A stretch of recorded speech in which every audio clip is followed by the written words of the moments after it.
सूरज की सुनहरी किरणें जंगल के सब्ज दरख्तों पर पड़ रही थी। एक वसी मैदान में तेज रफ्तार घोड़ा बादशाह आजादी से दौड़ रहा था। इसकी चमकदार सियाह खाल धूप में दमक रही थी। वो जंगल का सबसे तेज घोड़ा था, लेकिन साथ ही बहुत रहम दिल भी था। एक दिन बादशाह दरिया के किनारे से गुजर रहा था कि अचानक उसे जोर जोर से चलाने की आवाज सुनाई दी। उसने रख कर देखा तो दरिया के अंदर एक बहुत बड़ा हाथी बलवान फंस गया था। दरिया का बहाव तेज था और बलवान अपनी सोंड और टांगों से निकलने की कोशिश कर रहा था, मगर हर बार पानी उसे पीछे धकेल देता।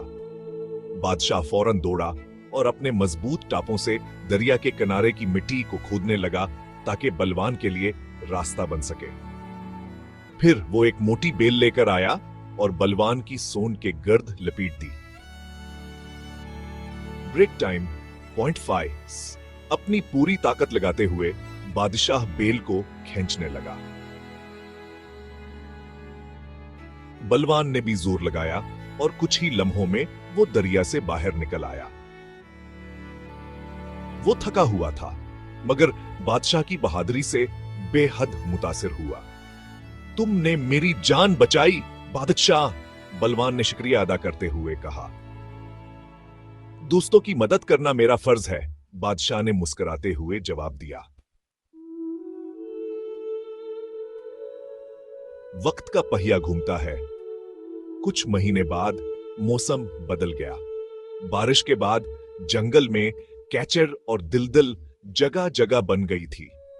ब्रेक। एक दिन बादशाह किसी नामालूम रास्ते पर दौड़ रहा था कि अचानक इसके टाप दिलदल में धंस गए।